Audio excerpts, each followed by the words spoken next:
Kargo geldi. Şimdi açacağım. Korkmaz'ın böyle üçlü küçük boy tencereleri. Bunu ben almadım. Bunu annem için sipariş vermiştik. Bu yeni eve. İnşallah orada kullanacak. Şöyle açıp bakalım. Bunu kız kardeşim de kullanıyor. Memnun. Güzel dedi. O yüzden yine aynı bundan sipariş verdik anneme de.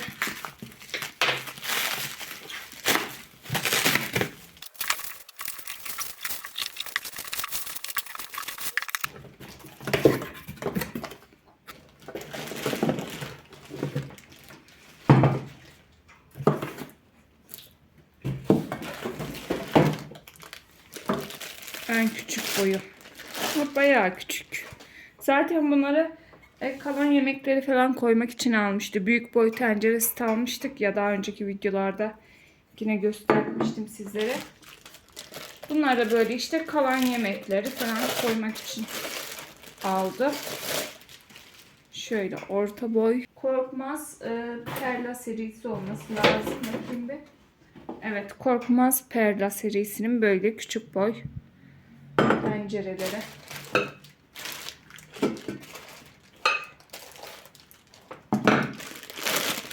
Bu da en büyük boyu. Bu en büyük boyda yine 2 kişilik çorba falan yapılabilir bence.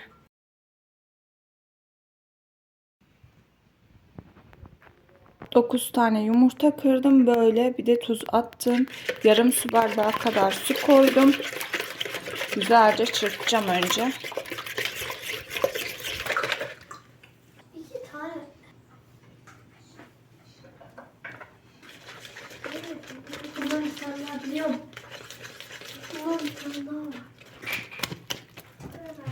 Hamurumu yoğurdum. Şöyle kaç bezi çıktı? 13 bezi çıktı.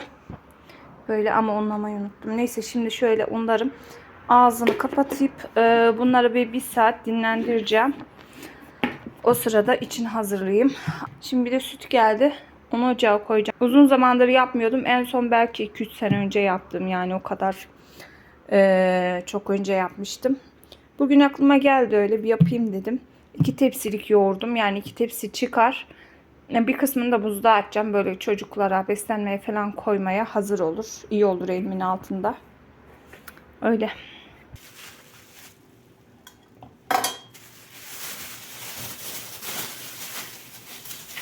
Şöyle göz kararı tereyağımı koydum arkadaşlar. Burada 200-250 grama yakın tereyağı var sanırım. Vardır yani. Şimdi bunun üzerine göz kararı sıvı yağ ekleyeceğim. Ölçü yok. Her şey göz kararı. Şöyle biraz ekleyeyim. Su böreği yağı sever. Yağlı böyle tereyağı olunca güzel olur. Bunları eriteceğim. Hazırlansın.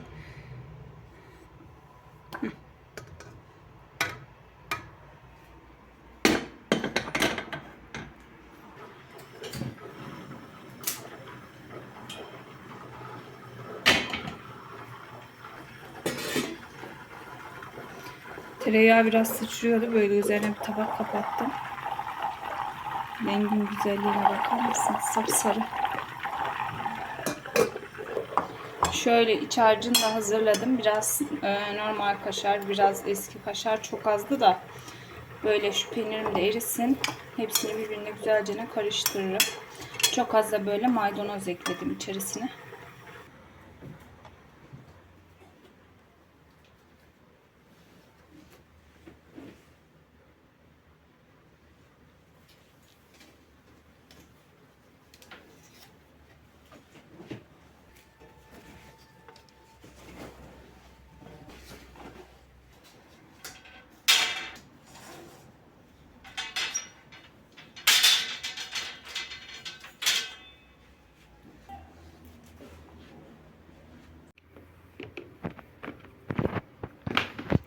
Bu çiçeğim sanırım böceklenmiş.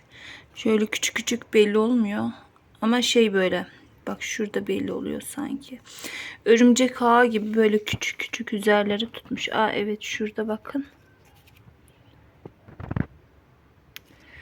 Bunu bir banyoda böyle duş başlığıyla güzelce yıkayacağım.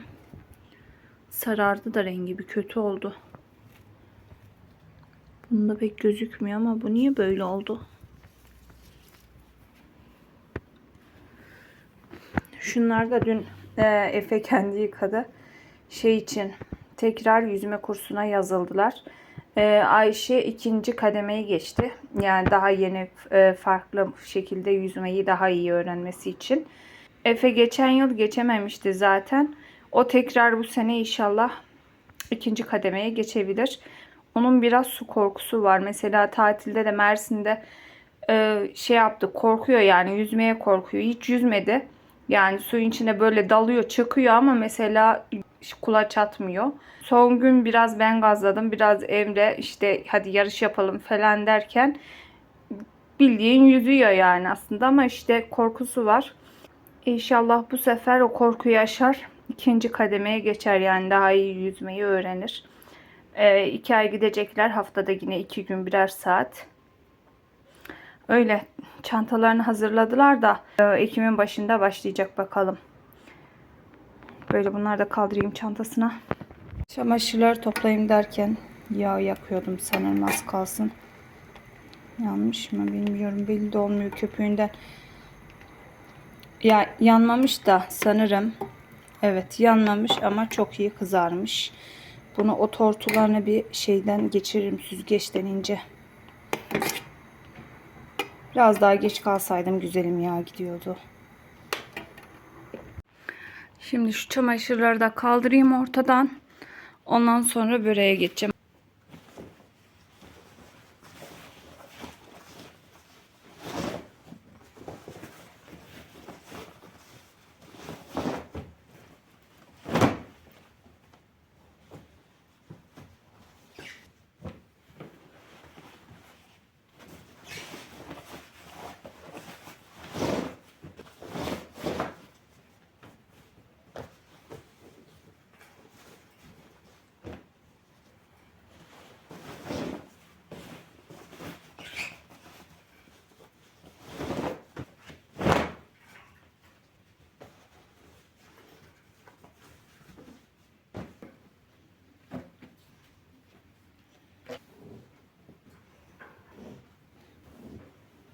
Şöyle masama bir tane masa örtüsü serdim. Ocağımı da kapatacağım. Şimdi açtım hamurlar kurumasın diye.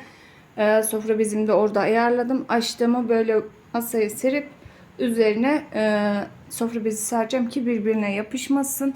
Tahtamı buraya kurdum. Yerde açsam dedim ama geri vazgeçtim. Burada böyle açacağım hemen. Hepsini açıp ondan sonra haşlamaya geçeceğim. Sütüm de burada böyle kaynamak üzere arkadaşlar. Şimdi beraber açalım hamurlarımızı tek tek.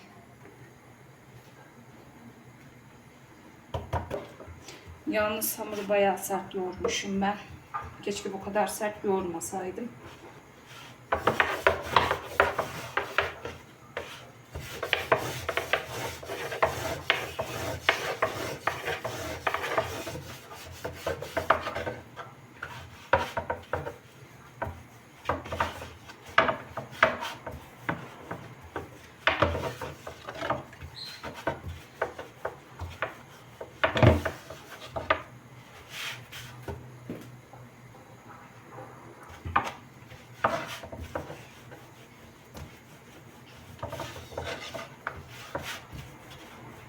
Sütümü de mayalamayacağım. Çünkü süt işim yok. Mersin'e gelince hazır yoğurt almıştık. Ondan sonraki sütçüden süt aldığımda da o hazır yoğurtla mayaladım ama tadını hiç sevmedim. Böyle değişik bir şey oldu. Biraz da sündü. Onunla devam ettirmeyin dedim o yüzden. Bugün Zeynep gelecek. Köydeydi, annemlere gitmişti. 2 haftadır orada kalıyordu. Dedim bana yoğurt getir. Onlara gideceğiz. Bana biraz da fasulye gönderecekti annem. Hem onu alacağız hem onu alırım. Bir de kendilerine ekmek gönderecek. Yani Zeynep'in arabayla kuru yufka getirecek. Kışın burada olacaklar ya yemek için böyle. Hem onları Emre ile tutuşup indirirler. Öyle pişireyim dedim, hazır olsun. Gelince soğar büyük ihtimal, tekrar ısıtıp mayalarım. Yalnız hamur Gerçekten taş gibi hamur yoğurmuşum. Niye böyle yaptım? Zor açılıyor.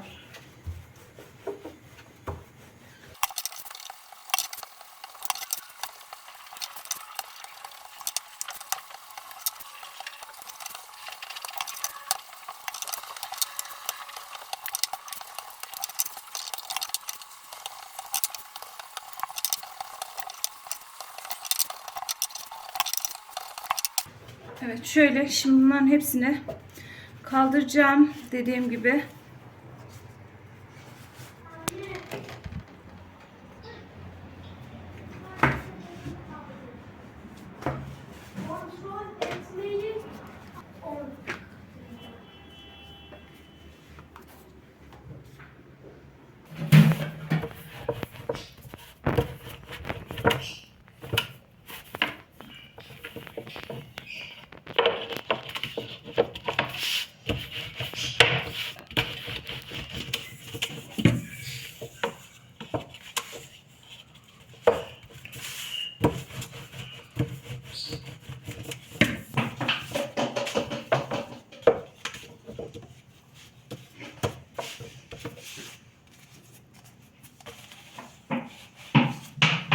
Son yufkayı da açtım.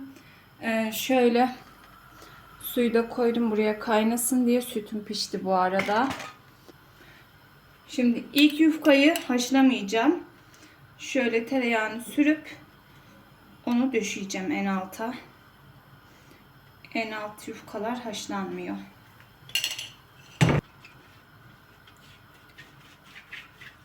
Böyle açabildiğim kadar açabildim ama inanın çok zor açtım. Yani kas yaptım diyebilirim ben bu yufkaları açana kadar. Çünkü çok sert yapmışım hamuru. Niye bu kadar sert yaptım bilmiyorum. O yüzden de biraz zor açıldı. Açması beni uğraştırdı yani.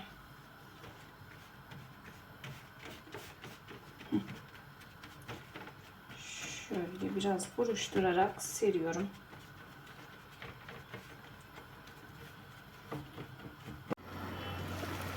Suyumuz kaynadı arkadaşlar. Bunun içerisine böyle bir yemek kaşığı kadar sıvı yağ ekleyeceğim.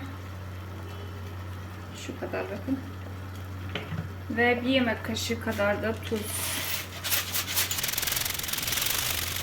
Şöyle bir tuz atalım. Yer ayarlayayım önce.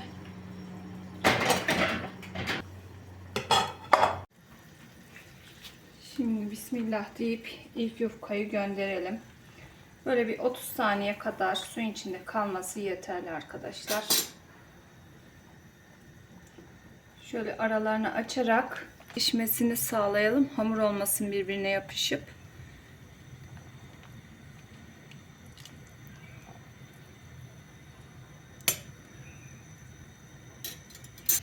Bugün aklıma düştü bir yapayım dedim. Bunu artık alacağım şimdi ben. Benim buzlukta maalesef şeyim yoktu buzum. O yüzden böyle. Normal çeşme suyu koydum. İkinci yufkayı da gönderelim.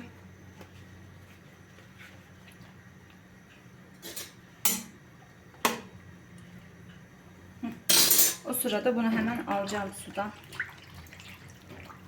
Bakın hiç yırtılma yok. Çok güzel oldu. Ama açarken beni bayağı uğraştırdı mı? Uğraştırdı. Çünkü dediğim gibi hamurunu bayağı sert yapmışım ben. Şöyle bakın. Limon suyunu olabildiğince sıkalım. Ve yırtılırsa da bir şey yok, önemi yok. Zaten alt tabana ve üst tabana bütün olarak yerleştireceğimiz için şöyle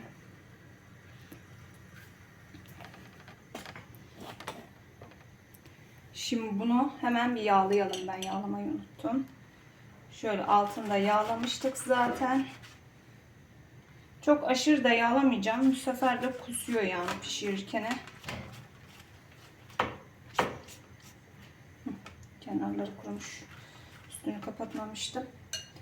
Şimdi şunu böyle gelişi güzel yayacağım ama önce şunu almam lazım.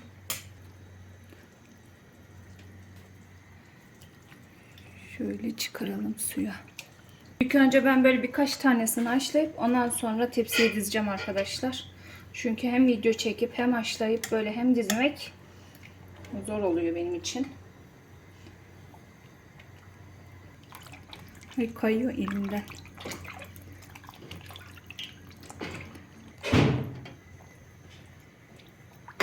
Geliyor o şekilde.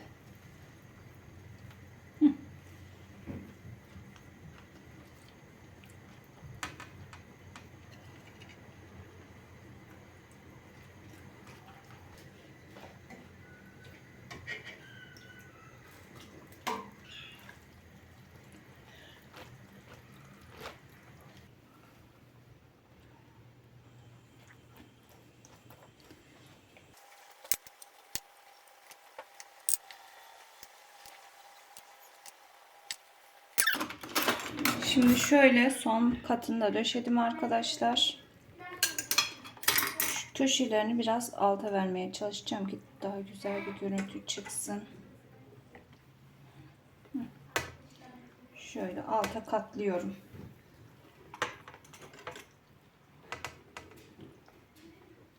Şöyle bunun üzerini de şöyle yağlayalım bolca. İlk tepsimiz pişmeye hazır. Şimdi ocağın altını kapatmıştım. Tekrar açacağım. Kalan 6 değil 7 yufka kaldı galiba. Onları da tamamlayayım. Ondan sonra fırında pişireceğim. Çünkü açması beni dediğim gibi yordu. Sert yoğurduğum için. Ocakta pişirmeyi düşünmüyorum. O yüzden diyordum bir tepsisini ocakta pişiririm ama yok, uğraşmayacağım. Fırına atacağım.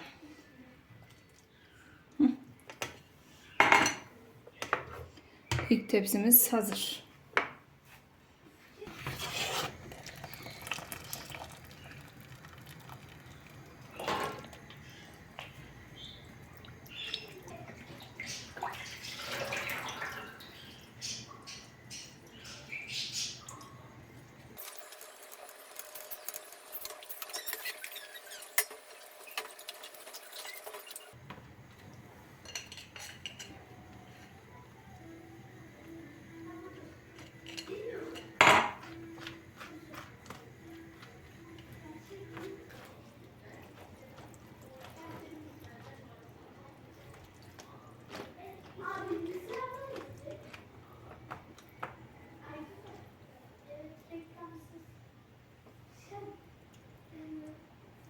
Donmaya başladı.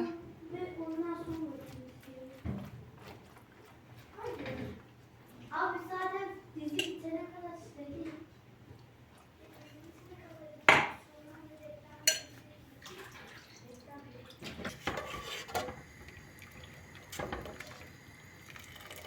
Evet. Artık son yufkayı da çıkarttım arkadaşlar. Ocağın altını kapatayım.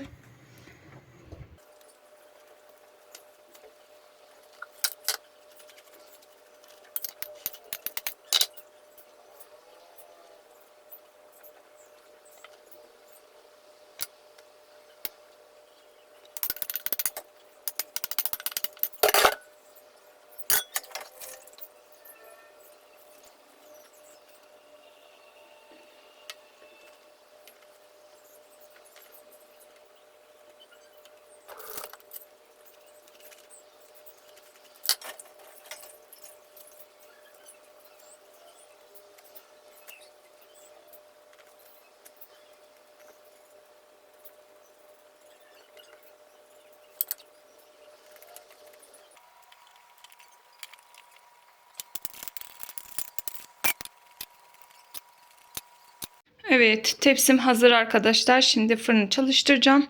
Fırına vereceğim. Ondan sonra bir şuraları toplayayım. Evet, benim börekler pişti. Makineyi doldurmuştum. Onu çalıştırdım, boşalttım. Efe'nin ödevleri vardı. Onları kontrol ettim. Ondan sonra bir de çorba yaptım.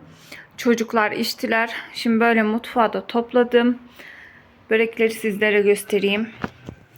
Bu fırında pişen. Şu ışığı açayım. Dur. Bu fırında pişen börek arkadaşlar. Şöyle çok güzel kızardı, nar gibi, ama üstü böyle biraz kurur gibi oldu. O yüzden ben de dedim ki diğer tepsiyi ocakta pişireyim. Ocakta pişen bakın böyle şeyde, bakayım be. Ocakta pişen böyle. Rengi böyle oldu. Ama fırındakinin rengi daha bir güzel oldu. Altın gibi böyle kıpkırmızı oldu. Ama dediğim gibi bu biraz belki benim fırınla alakalıdır. Böyle biraz kuru gibi oldu sanki. Bilmiyorum, bekleyince yumuşar mı? Bu ona göre dediğim gibi daha yumuşak oldu.